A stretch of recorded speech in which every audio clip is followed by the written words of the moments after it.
Olá! Então, dando continuidade às nossas aulas, nós vamos trabalhar agora com o tecido nervoso. Nós já vimos algumas considerações gerais sobre a anatomia do sistema nervoso, nós já comentamos sobre duas importantes divisões do sistema nervoso, que é a divisão anatômica e a divisão funcional. Lembrando que a divisão funcional eu vou voltar a falar para vocês em outras aulas. E agora nós vamos entrar um pouco na estrutura do sistema nervoso, de forma bem rápida, de forma bem dinâmica, só trazendo as informações, o conteúdo mais relevante, para que a gente possa entender o funcionamento do sistema nervoso. Tá ok? Então vamos lá. Costumeiramente, qualquer comentário, qualquer dúvida, mande um e-mail, deixe nos comentários que eu respondo para vocês. Beleza? Então vamos. Então, o nosso tecido nervoso, ou a estrutura do nosso sistema nervoso, como eu já havia dito anteriormente, é formado basicamente por dois tipos celulares. A estrutura do sistema nervoso, então, ela é formada por neurônios, neurônio que é a unidade funcionante do sistema nervoso, a célula mais importante é aquelas células, são as células que processam as informações, são as células especializadas que interpretam, que fazem interações, que emitem respostas. Então essa unidade funcionante do sistema nervoso é o nosso neurônio, E nós temos um segundo grupo de células, que são as células da neuróglia, ou simplesmente as nossas células da glia, Então, para os íntimos, células da glia. Bom, nessa imagem nós podemos observar, então, esse esquema entre neurônio e glia. Olha aqui. Então, eu tenho aqui neurônio, eu tenho aqui neurônio. Somente dois neurônios. O restante todo das células, todas as outras células, fazem parte, então, das células da glia. Como eu já havia dito para vocês em aulas passadas, a proporção que nós temos de neurônio para glia é de aproximadamente 10 células da glia para cada neurônio, E essas células da glia, então, sendo muitas vezes mais numerosas, elas representam algo importante para o nosso neurônio.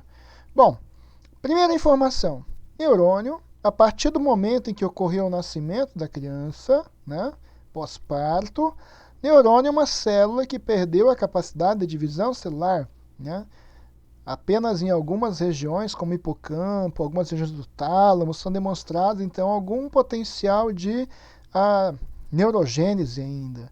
Mas, classicamente, neurônio é uma célula que não se divide, Ou ainda não mostraram de forma efetiva que isso acontece em todo o sistema nervoso, em todo o encéfalo, Agora, célula da glia são células que mantêm esse potencial de replicação, mantêm o potencial de divisão celular. São células que se dividem muito mesmo. Essa é uma informação importante, capacidade de divisão celular.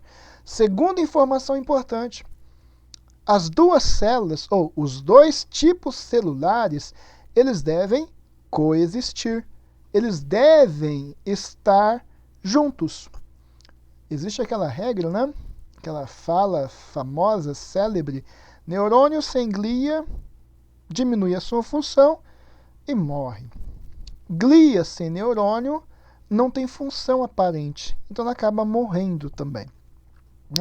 Foram feitos diversos experimentos para demonstrar isso, mas fácil de identificar, em cultura de células in vitro, pegaram neurônios e colocaram ele para crescer. Só neurônios. Em outra placa, colocaram só glia para crescer. Em uma terceira placa, colocaram glia e neurônios para crescerem. Na placa com neurônio apenas, os neurônios demoraram muito para crescer, eram neurônios muito pequenos e muitos deles haviam morrido. Na plaquinha que só tinha células da glia, o mesmo aconteceu, né? As células da glia não se replicaram, não tiveram divisão celular evidente, diminuíram de tamanho, atrofiaram e muitas acabavam morrendo também. É um mecanismo natural de apoptose. Células que não desempenham uma função aparente acabam morrendo. Tanto o neurônio quanto o glia. Isso serve para todo mundo. Agora, na terceira plaquinha, tinha neurônio e glia junto. E aí os pesquisadores verificaram que os neurônios eram muito grandes, eram muito mais ativos e as células da glia estavam muito mais ativas, né? Demonstrando, então, que existe uma importante interação entre neurônios e células da glia. Lembre-se sempre disso, neurônio precisa da glia precisa do neurônio para manter-se vivos. Células que não têm função aparente são células que vão ser encaminhadas para a apoptose e vão acabar morrendo, né? Eu já disse para vocês que existe uma taxa de morte neuronal que é normal. Agora, quando nós temos, né, algum evento que propicia a perda da função desses neurônios, aí eles vão morrer muito mais, né? Nós vimos que a ansiedade, que o estresse, a depressão são eventos que levam à morte neuronal. Consequentemente, reduzem, né, o perfil cerebral, reduzem o tamanho do nosso cérebro, do nosso encéfalo. Então é importante que nós estejamos atentos a isso. Tudo bem? Vamos lá. Bom, então nessa imagem nós podemos observar, então, todas essas estruturas são neurônios. Neurônio, glia, né? Então, aqui um tecido nervoso aparente. Os neurônios, então, como eu disse para vocês, são as nossas células especializadas. É a unidade funcionante do sistema nervoso. É a célula que é especializada para captar, conduzir, interpretar e transmitir para outras células essas informações, né, através de sinais elétricos dentro do sistema nervoso. Então, são as nossas células mais importantes. Fazem tudo isso. Captam, conduzem ou transportam, interpretam, retransmite essa informação para outros neurônios ou para outras células, né? Então, são informações importantíssimas. E são essas informações, são essas funcionalidades que mantêm e preservam os nossos neurônios da morte. Toda vez que eu potencializo essas capacidades, essas características, eu estou preservando os meus neurônios da apoptose.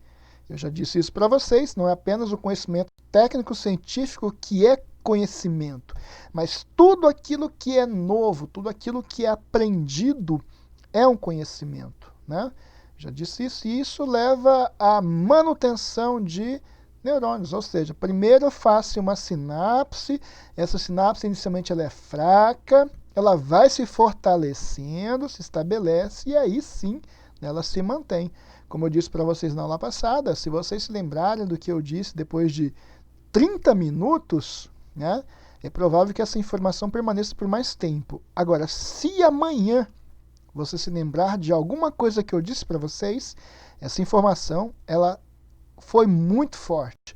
Essa informação ela teve uma relevância muito grande para você, para o seu sistema nervoso, que fez com que as sinapses fossem muito fortalecidas, e aí essa mensagem ela vai ser gravada, né? Então isso é importante. É aquela frase célebre, né, que ninguém nunca acredita em mim quando eu digo, né? Eu falo assim, olha, isso vai cair na prova.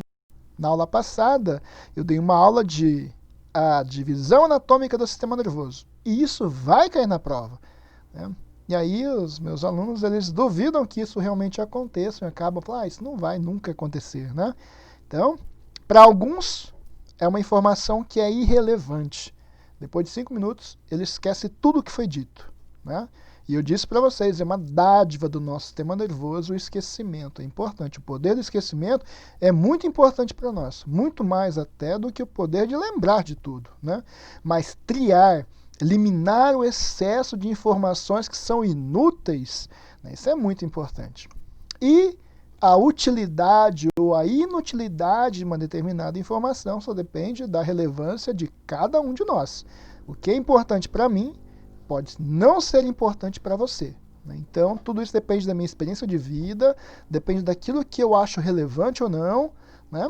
Então, eu posso achar que a cor azul é importante. Se você não escrever de azul, você vai perder nota, né? Para outros, a cor vermelha é relevante. Então, tem tudo isso e que depende muito da individualidade de cada um, beleza?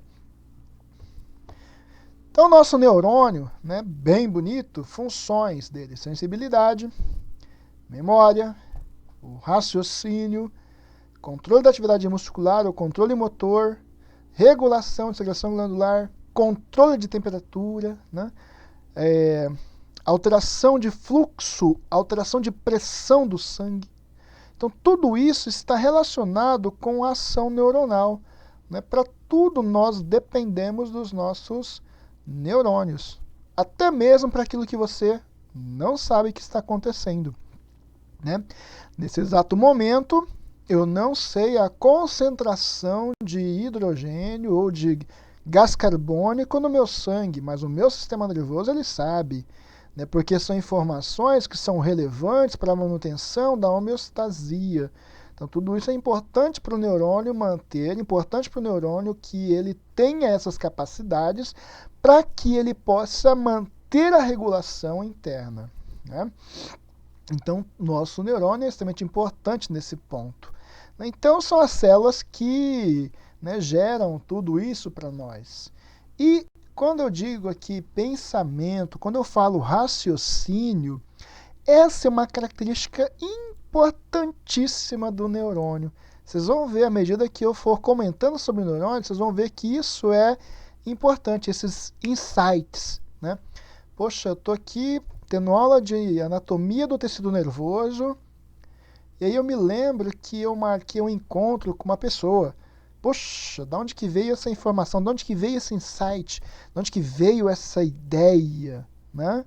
Tudo é relacionado com o nosso neurônio. É um disparo que o neurônio deu, né, que proporcionou que você tivesse a associação com outras áreas e que levasse você a ter uma informação completa, né?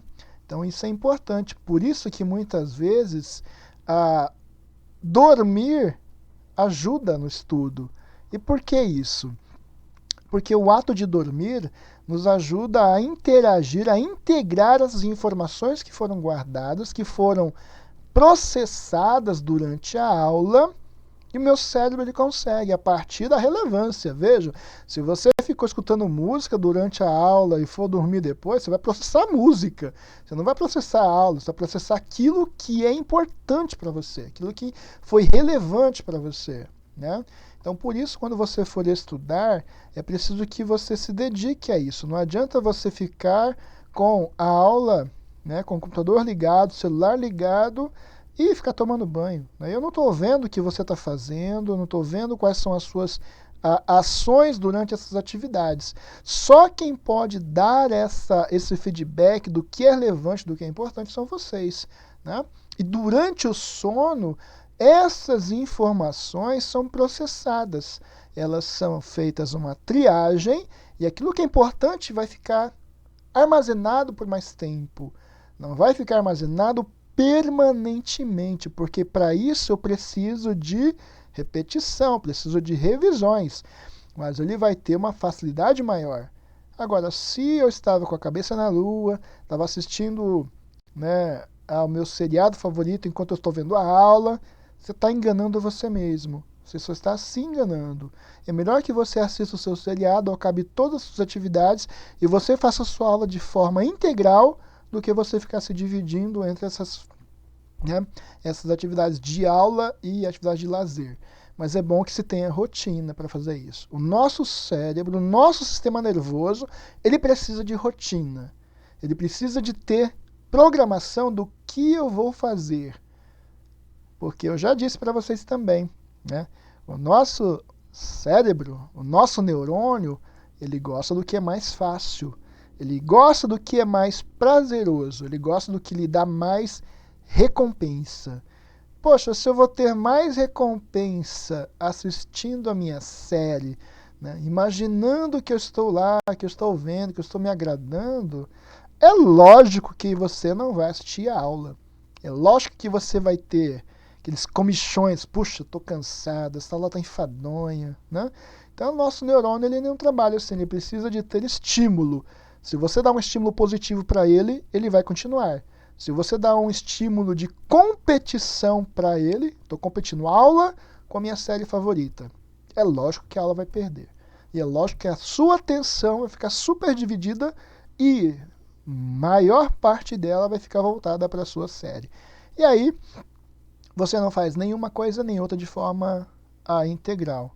Melhor você fazer aquilo que você quer primeiro, né? E aí você vem e faça as suas aulas. Logicamente que não dá para deixar tudo para a última hora, né? E essa sobrecarga de funções, de ações, também é prejudicial. Beleza? A gente vai voltar a falar mais sobre isso depois. Vamos lá. Então, outro grupo de células são nossas células da glia. Nessa imagem, vocês podem perceber que eu tenho aqui neurônio, né, que eu tenho neurônio, que eu tenho neurônio, e todas as outras células são células da glia. Os nossos astrócitos, as células ependimárias, os oligodendrócitos, a micróglia, né, as células satélites e as células de Schwann. Então, eu tenho vários grupos de células da glia que estão, né, localizadas na parte central, estão localizadas na parte periférica. Basicamente, essas células da glia, elas são relacionadas com sustentação e defesa do sistema nervoso e ainda com a nutrição dos nossos neurônios. Nós vamos ter mais outras aulas sobre cada uma das funções das células da glia, porque isso é importante para o funcionamento do nosso encéfalo como órgão processador de informações. Beleza? Vamos lá. Como eu disse para vocês, uma das características, uma das propriedades mais fantásticas do nosso neurônio é a excitabilidade. Traduzindo, é a autoexcitação do neurônio. Ou seja, o neurônio não precisa de nada para se estimular. Ele se autodespolariza, ele se autoestimula, ele consegue, né, gerar uma informação, né, sem ter estímulo nenhum. Né? Vamos dar um exemplo para vocês. Um exemplo bem fácil, né, diga-se de passagem. Você está assistindo minha aula, estou lá concentrado no neurônio, vendo a imagem, e essa imagem te fez lembrar de uma vez que uma pessoa tomou choque e foi muito engraçado isso. Né? Poxa, eu estou tendo uma aula de anatomia e do nada me vem uma informação que me aconteceu há muito tempo. Ou vem um déjà vu, por exemplo. Né? Então aí você tem uma propriedade importante no neurônio que é a autoexcitação. Ele se autoestimula. Né? Se vocês já assistiram aquele filme, O Óleo de Lorenzo, ele é um filme bem interessante e que explora conceitos da bioquímica, da química, mas que nas entrelinhas existem informações importantíssimas sobre o neurônio. Porque uma das respostas que os protagonistas tiveram foi durante o sonho. Né?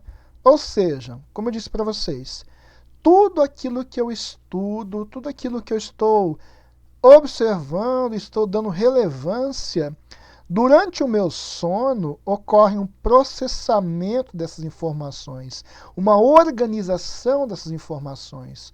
E aí eu consigo progredir, né, em conteúdos que a princípio estavam muito difíceis. Então é importante que eu tenha esse período de sono. A gente vai falar sobre sono? Infelizmente não. Né? Nós não temos um tempo muito grande para discutirmos sobre isso. Eu vou tentar fazer uma palestra com um neurocientista amigo meu, né, que tem um know-how muito grande sobre sono, e vamos ver se ele fala com vocês sobre isso. Beleza? Bom, então é isso, gente. O neurônio precisa de ter repouso, ele não pode ficar parado e não pode ser superestimulado, né? Vocês já viram isso, já sabem como é que é o processo todo, né? Então é importante que nós tenhamos esse equilíbrio de funções para o nosso neurônio. O neurônio tem regiões, né? Basicamente ele é formado por um corpo celular e prolongamentos. Alguns neurônios têm vários prolongamentos, outros neurônios têm apenas um ou dois prolongamentos. Então, esses prolongamentos, aqui é o corpo e aqui são os prolongamentos. O corpo do neurônio e os prolongamentos, né, que saem. Prolongamentos são essas estruturas que estão saindo do corpo do neurônio. Então, aqui é um prolongamento, aqui é outro, aqui é outro, aqui é outro, aqui é outro, aqui é outro. Isso aqui não é um prolongamento porque não sai do corpo, e aqui também não é um prolongamento porque não sai do corpo. Ok? Os prolongamentos saem diretamente do corpo celular do neurônio. O corpo celular do neurônio recebe o nome de centro metabólico, porque todas as atividades relacionadas com a manutenção da vida do neurônio, relacionadas com a função dos neurônios, acontecem aqui no corpo, né? E, importantíssimo, gente, o neurônio pode regenerar? O neurônio ele pode, dependendo do local onde ocorre uma lesão. Como assim, professor? Se a lesão for no corpo do neurônio, não ocorre regeneração. O neurônio vai morrer. Lesões em corpo do neurônio, corpo de neurônios, provocam a morte desse neurônio. Ruptura da membrana plasmática, exposição de citoplasma, leva à indução de morte desse neurônio. Então, qualquer lesão que acometa o corpo do neurônio, esse neurônio vai morrer. Agora, lesões em prolongamentos do neurônio, aí sim pode acontecer a regeneração desse neurônio. A gente vai ter uma aula só sobre regeneração do neurônio. Não se preocupe com isso, tá? Nesse momento. Então aqui é o corpo do neurônio. Também são sinônimos pericário e soma. Então pericário, corpo ou soma são sinônimos. Poxa, o senhor não falou que a terminologia anatômica servia para padronizar? Eu falei, mas em muitos livros eles trazem esses sinônimos. Pericário, não é pericárdio, por favor não confundam. Pericário, soma ou corpo celular. Beleza? Já os prolongamentos, eles são divididos em dendritos, é dri. Tá? Eu já vi livros que trazem como dentri, com T em vez do D. É dendrito, ok? São esses prolongamentos curtos e altamente ramificados que saem do corpo celular. Então, altamente ramificados. Sai um e depois ramifica. Né? Esses são os dendritos. Todos os dendritos são sensitivos, ou eles recebem informações. Eles não passam, né? Então eles recebem informações. Nessa imagem nós podemos observar, então aqui corpo, olha aqui o que eu disse para vocês, alguns livros trazem corpo, pericário ou soma. Nesse livro aqui da Marieve traz como soma. Soma, soma. Então é corpo, corpo, corpo e o corpo do neurônio. E aí eu estou vendo um dendrito altamente ramificado e um axônio. Olha aqui, vários dendritos e um axônio. Vários dendritos e um axônio e vários dendritos altamente ramificados. Tá? Então, essas são algumas características desse prolongamento, desses prolongamentos. Um outro prolongamento que nós temos no neurônio é o axônio. Prolongamento único, possui um cone de implantação aqui do axônio, então aqui é o corpo, aqui são os dendritos, aqui nós temos um prolongamento longo único, que é o axônio, né? O axônio, ele pode ter poucos micrômetros e pode ter até mesmo mais de 1 metro de comprimento. Nossa, ele é grande, sim, ele é extenso. Por que isso? Porque ele forma para nós os nossos nervos. Então, os nossos nervos, eles são formados, são constituídos por axônios. Nós temos um axoplasma, que é o citoplasma, e um axolema, que é a membrana plasmática do nosso axônio. Tudo bem? Então, aqui nós estamos observando todos os nossos nervos, né? Então, se nós pensarmos no nervo esquiático, que é esse daqui, ó. Então, o nervo esquiático, ele é um nervo que sai lá da nossa medula espinal, lombo sacral, e vai até o nosso pé. Então, é um nervo bem longo e o axônio, então, desse nervo é bem longo. Tudo bem? Bom, os nossos neurônios, eles são classificados. Você já deve ter percebido que a anatomia gosta de classificar tudo, né? Então, e não é uma única classificação, existem várias classificações. Então, a primeira classificação para os nossos neurônios é a classificação morfológica dos neurônios, ou seja, a classificação com base nos prolongamentos. Essa classificação, então, o nosso neurônio pode ser unipolar, ou seja, tem um prolongamento que sai do corpo. Ele pode ser bipolar, então tem dois prolongamentos que saem do corpo. Pseudo-unipolar, a gente vai ver esse neurônio. E multipolar, que é o caso desse neurônio aqui, que tem vários prolongamentos. Vamos ver cada um desses. O neurônio bipolar é esse aqui, ó, tem o corpo do neurônio. E aí ele tem dois prolongamentos. Um prolongamento central e um periférico, né? Então, esse neurônio bipolar, ele é um neurônio sensitivo, ele pode ser encontrado nas células da retina ou ainda pode ser encontrado nas células da mucosa olfatória.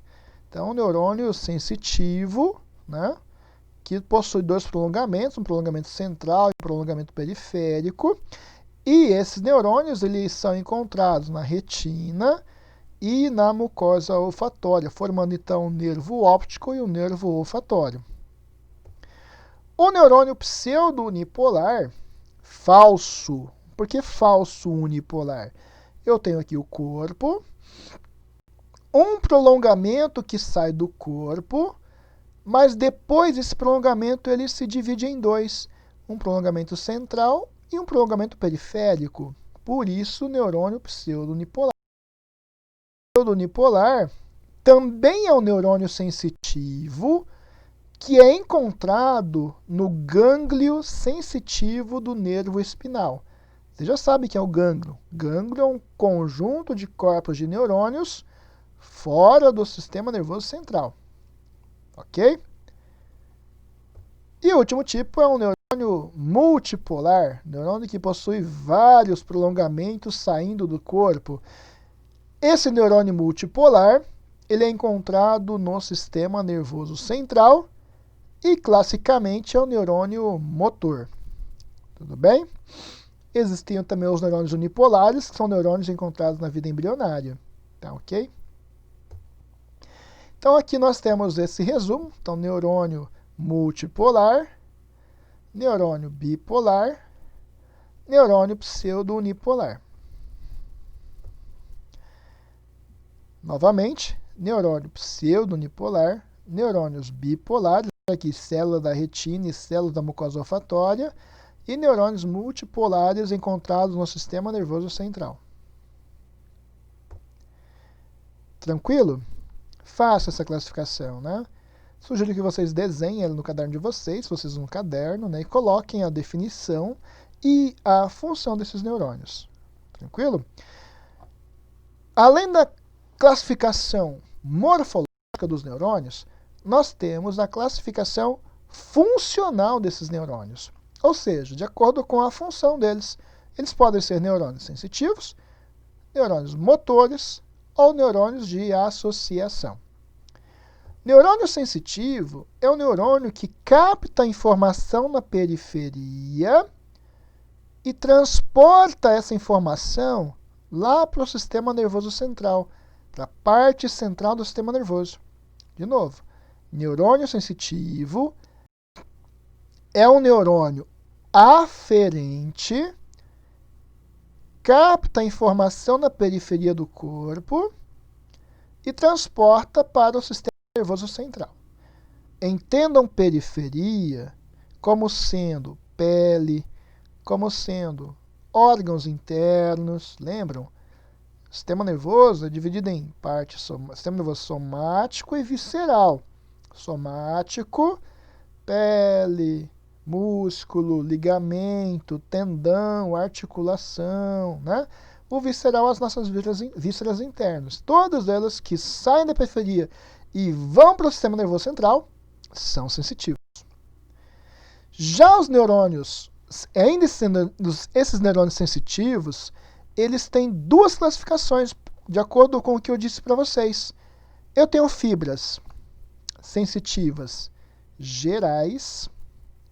Lembram quando eu disse para vocês, lá na aula de sistema tegumentar, falei, olha, eu tenho uma sensibilidade geral, eu tenho uma sensibilidade especial. Sensibilidade geral, então, vejam lá, tato, dor, pressão, vibração, temperatura.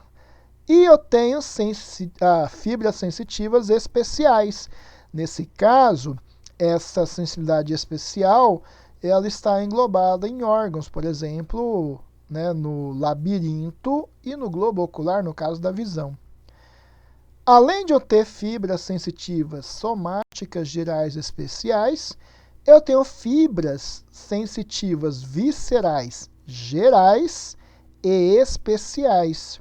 Ou seja, as informações sensitivas gerais são de estiramento. Lembra quando eu falei para vocês, lá no sistema muscular, que lá na bexiga urinária existem receptores de estiramento, né? Que quando a bexiga se enche, ela estica. Então eu tenho lá fibras sensitivas viscerais gerais para alongamento ou estiramento, dor, temperatura, né? Fome. Então isso é informação, é uma sensibilidade visceral geral. Já uma sensibilidade visceral especial, né, capta variações ou substâncias químicas, no caso o paladar e o olfato. Paladar, né, nós temos lá os sabores e o olfato, os odores. Então eu tenho esse grupo de sensibilidade geral e especial, tanto para somática quanto para visceral. Beleza? Saiba a diferença delas. O que é uma sensibilidade somática geral, sensibilidade visceral geral.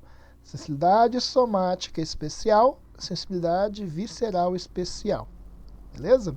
Já a motora, ela não muda. É só, são fibras somáticas ou fibras motoras viscerais. Os nossos neurônios motores, então, são neurônios que saem do sistema nervoso central e vão até a periferia. São os neurônios efetores, que levam a resposta. Esses neurônios são neurônios multipolares, como nós já vimos, e eles terminam em músculo estriado esquelético, músculo liso, músculo estriado cardíaco e nas glândulas. Então, os nossos neurônios motores têm esse destino, o tecido muscular e as glândulas. Beleza? E o último grupo de neurônios são os neurônios de associação, ou interneurônios. Esse é o exemplo mais claro de um interneurônio, né? Eu tenho neurônios que comunicam com outros neurônios. São neurônios localizados na parte central do sistema nervoso que conectam regiões diferentes do sistema nervoso. Como assim conectam regiões diferentes do sistema nervoso, professor? Quando eu falo para vocês assim, olha, a gente vai ter aula de anatomia. Vocês vão se lembrar, então, que o professor é o professor Juliano, ele é oriental, né? É um fisioterapeuta e que dá aula na UFMS. Para que eu tivesse essas informações eu precisei associar regiões diferentes do meu cérebro. E aí sim, cérebro. Tá? Eu precisei associar essas informações diferentes. Quem faz isso para mim são esses neurônios de associação. Agora nem tanto, porque agora quando você recebe uma ligação do celular, você está vendo a foto da pessoa, você faz uma videochamada, né? Mas quando você não está vendo a pessoa, você só está ouvindo essa pessoa. Estou ouvindo uma música, né? Eu sei quem é o cantor, eu sei qual é a cor do cabelo, qual a cor dos olhos, qual a roupa que ele estava usando naquele show. Então, para que eu tenha essas informações todas, eu preciso dos meus neurônios de associação. E isso é o que nos faz aprender. As associações. Toda vez que eu associo o meu conhecimento, toda vez que eu potencializo as minhas informações, eu facilito a minha memória. Eu facilito com que as minhas sinapses, né, que essas comunicações sejam fortalecidas. Beleza? Então é importante que nós tenhamos essas associações para que eu tenha capacidade de fortalecer as sinapses. Uma forma bem eficiente para fazer isso é fazer resumo.